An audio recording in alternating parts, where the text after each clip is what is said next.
Hello, Bill Molyneux here for Bill's History World with Goober the Traveling Bear. This is a very special video on James J. Archer's home, mansion, and surrounding areas. And I really hope you enjoy watching this video. And we also encountered Eric Schlegel, famous historian, and there he is in the yellow. And we interview him here. So please consider this entire video. It's very good. Rock Run House, the home of Brigadier General James J. Archer, who resigned from the United States Army to join the Confederacy. Wounded and captured at Gettysburg, July 1st, 1863. General Archer died in Richmond, October 24th, 1864, shortly after his exchange. Goober the Traveling Bear and I were not even planning on visiting here. In fact, we didn't even know this site was here. But we were following Civil War trail signs, and we've come across this huge mansion and all its outbuildings, and we are now making a video of it. So, follow us into history. James J. Archer was quite famous in the American Civil War. Hello, Bill Molyneux here for Bill's History World, and none other than Goober the Traveling Bear. And we are here at the Susquehanna Park, Maryland State Park here in Maryland, and the Carter Archer House, General James J. Archer's birthplace. James J. Archer was born here at the Carter Archer House on December 19th, 1817, the 8th of the John and Ann Stump Archer's 11 children. James Archer graduated from Princeton in 1835, attended Bacone College in Kentucky, and studied law at the University of Maryland. He practiced law until 1847, when he was commissioned a captain in the U.S. Army during the Mexican War of 1846 to 1848. He was cited for meritorious conduct at the Battle of Chapultepec, September 12th through 13th, 1847, and raised to the rank of major. Archer returned to civilian life after the war, but rejoined the Army in 1855, serving in Washington and Oregon until the outbreak of the American Civil War. He resigned his commission and joined the Confederacy, rising from the rank of captain through colonel and then brigadier general. He commanded at various times soldiers from Texas, Alabama, Georgia, Tennessee. Archer and his troops served with distinction at the Peninsula Campaign, the Battle of Cedar Mountain, Second Manassas, General Thomas J. Stonewall Jackson's siege of Harper's Ferry, and the Battle of Antietam, Fredericksburg, and Chancellorsville. Archer led some of the first Confederates engaged at the Battle of Gettysburg. One of his men fired and shot that killed General John Reynolds. While Archer's men were being pressed back, he was captured. Archer was chronically ill for most of the war, and a year's imprisonment at Johnson Island, Ohio, ruined what was left of his health. After being exchanged, he rejoined the Army briefly, but died on October 24th, 1864 in Richmond, and was buried there in Hollywood Cemetery. And this is another Civil War trail sign, and this video is helping to raise money to make signs like this. Now, we'll go around and check out some of this historic stuff here. Quite amazing. Goober is pretty excited to look at this mansion and the mill. So stay tuned for more historic videos here. Well, everyone, it is quite amazing. I'm here at the Susquehanna Park, Maryland State Park, and I met up with Eric Schlegel, famous miniature wargamer and historian and reenactor. I'm going to hand the mic to him and take it away. Well, Bill wanted me to talk about Sergeant Paul. I don't remember his first name. Did I turn it off? Oh, you're good. Okay. He was a member of the 92nd Pennsylvania, fought at Antietam, saved their flag, and won the Medal of Honor for that. And he's buried near here off of Paradise Road in Webster, Maryland. His family was from Philadelphia, and they moved down here after the war, and that's where he lived. And Sergeant Hilton, he's from Harford County, the only Medal of Honor winner from Harford County. He's buried in the Hampton Cemetery in Hampton, Virginia. He was killed at the Battle of Chaffin's Farm near Petersburg, Virginia in 1864. At the Antietam, what part of the Antietam battle was? I believe he was part of Second Corps. Okay. And so came up through, not the ones who went to the Sunken Road, but Sedgwick's division who went into the Westwoods. So he saved his flag somewhere near the Eastwoods. All right. Anything else And you'd like to say, Mr. Eric? well, while you're here, this is the Archer House, and James J. Archer was a Confederate general. He um, he was with Lee he was in Heath's division at Gettysburg, and he was captured at Gettysburg and sent to Johnston's Island, Ohio, and was eventually paroled. But the cold weather in Ohio didn't do well for his health, and he died in Richmond soon afterwards. But So he's that's his mansion. that was his family home. I don't believe he ever owned it. I think his father was still alive. That's quite amazing. Eric, it is great to see Yeah, you. good to see you, Bill and Goober. And thank you for all you do for miniature wargaming and historic sites yourself, and also reenacting. Anything else you'd like to say before we close out? No, just it's a wonderful day for a hike. All right. Well, thank All right. you. All right. Well, Goober the Traveling Bear and I are checking out the mansion here. And very cool.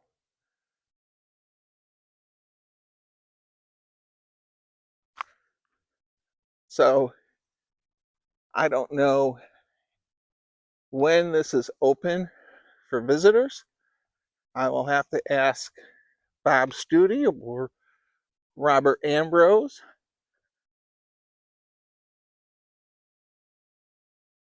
But there is some signage on the door. So let's go check that out. It says, tours begin by the East Side Mansion entrance.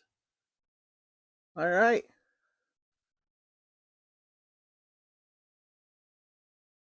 Well, let's continue walking around our mansion. It's a Sunday morning. I highly doubt they're going to be open today. But I've never been here. I think it's really neat to stumble upon historic sites and even run into other historians. Now, up at the top of the fireplace, see if we can zoom in, it says 1804. All right, I'm gonna let the camera run. Now I asked Eric, the historian, which who I ran into here, and we'll have him at the end of this video. If there was a cemetery here, he doesn't know. We'll pause the camera here. Okay, as we pick up more of the building, you're following me, live action here. So I gather this is the entrance. If you're a tourist and you want to come and see the mansion, this is the entrance. I will have to find out when I can come and visit and if I can make a video. Civil War people that follow Gettysburg really would find this video interesting. So let's go explore some more of General Archer's boyhood home. Okay, this would be the carriage house, I'm going to guess. So the mansions are behind me. Look at those doors. Now, I've made a lot of blacksmith videos, so those of you that follow my blacksmith videos, that was a lot of work there. Big heavy hinges. I've never been at this park.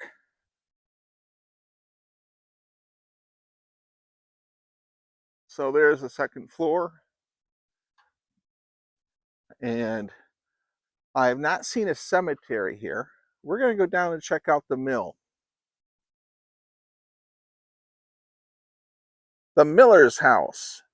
This stone house, constructed around the same time as the mill, was where the miller of Rock Run resided. He did not necessarily own the mill, but was paid to operate it. He took his pottle or fee from each bushel he ground, approximately 1/8 of bushel.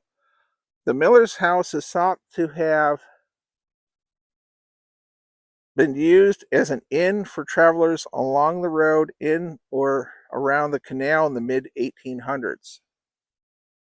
All right, there it is there.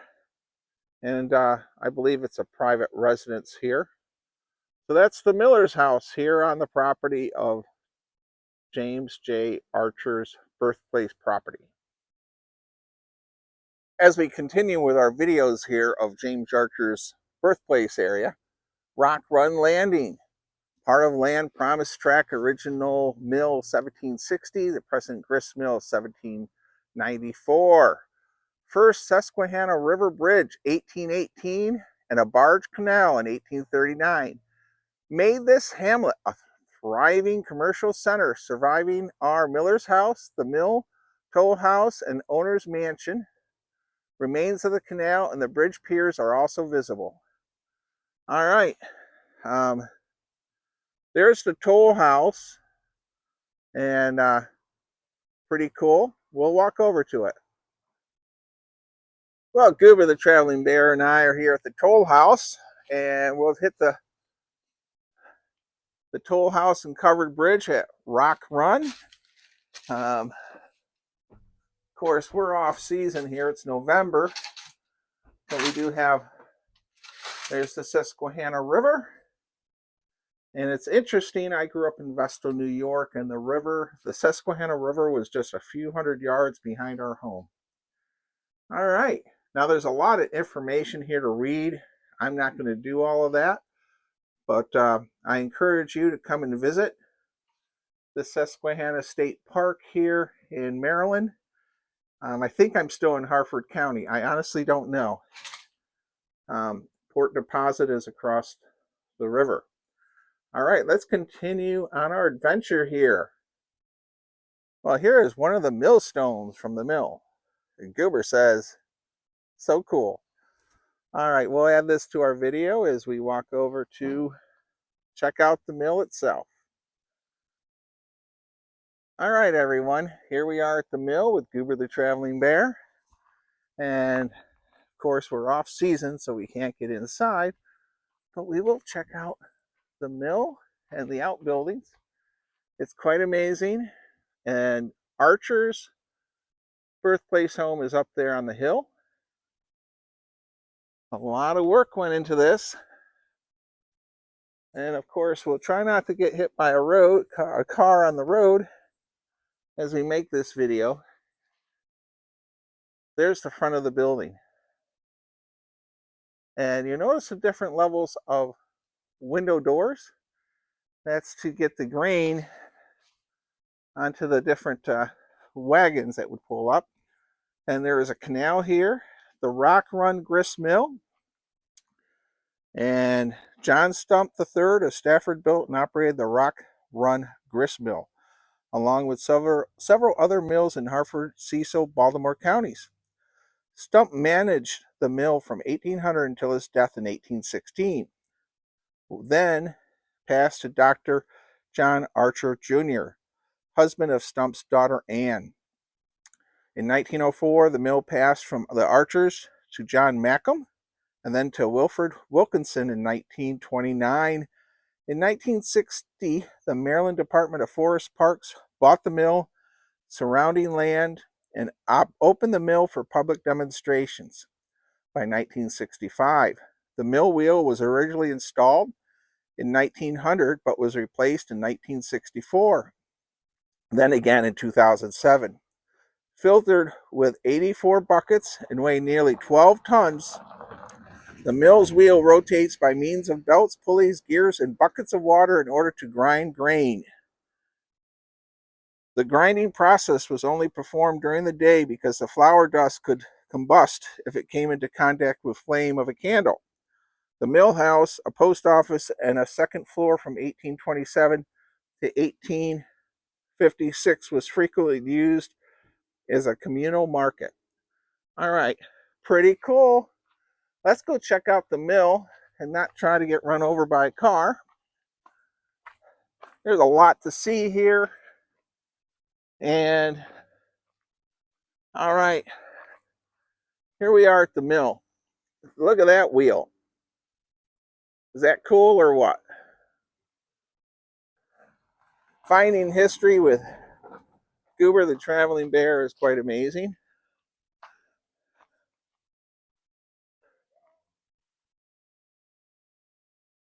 Now, I don't know if it's haunted, so if you send me a message, I have no idea. Now, we have another outbuilding over there. Let's go. I see a marker sign. Let's go and investigate. All right, we found the spring house for the mansion, and I'm out of breath. I'm old and fat. Well, the spring house built in the 1800s, and this is where they would keep their milk, dairy products. This is basically the refrigerator for the mansion. I gotta say, it's one heck of a climb up the hill to the mansion. Um, but it's cool, so I don't think I have to worry about snakes. But Goober and I don't care for snakes much. We're just gonna peek around the corner here, and I should send Goober into that hole, but he says no. All right. Well, that's the spring house tour. We're gonna go down and check the canal and the bridge that was across the Susquehanna. By the way, I'm near the spring house to my left. There's the carriage house, and behind that is the mansion. So it's a good, probably 100 yards away. All right, we're back from the spring house. We're walking around the other side of our mill, and I'm really going to have to come in here when they're open for a tour of the mill and the mansion. Oh, very cool. Let's go check out the bridge, where the bridge was. Okay, everyone. Goober the Traveling Bear and I are amazed at the amount of history we're learning today. Those are the piers for the first bridge across the Susquehanna River. And pretty cool. All right, we're learning a lot about history. Quite amazing. General Archer's mansion is up there on the bluff hill. But I would think during that time period, these big trees wouldn't be here, and they would have a beautiful view of the Susquehanna River behind me. There's a couple more signage. We're going to go check them out. Follow me and Goober, the Traveling Bear. Very cool stairs down to the water.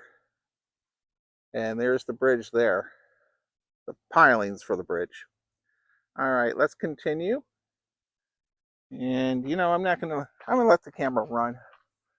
You can walk in the wilderness. By the way, you'll notice there's railroad tracks here. This railroad is defunct. It's now a hiking trail.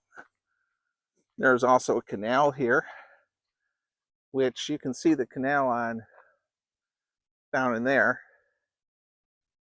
And our signage here is regarding the different flowers. So if you're a hiker and you're interested in nature, this is a place for you to hike. Even if you're not into history like Goober the Traveling Bear is, and you're following me to, I don't know, we're just following these steps up, and it's an overlook. All right, well, this looks like a pretty place to close out this video of James Archer's um, historic site, birthplace, Susquehanna State Park in Maryland. You can't see the mansion through all the trees. So stay safe, be kind, be courteous. And Eric Schlegel, thank you for being in my video. And one park ranger type person who recognized Goober and I and chit-chatted with us but didn't want to be on camera. Stay safe, be kind, be courteous, and thank you for watching, and please subscribe.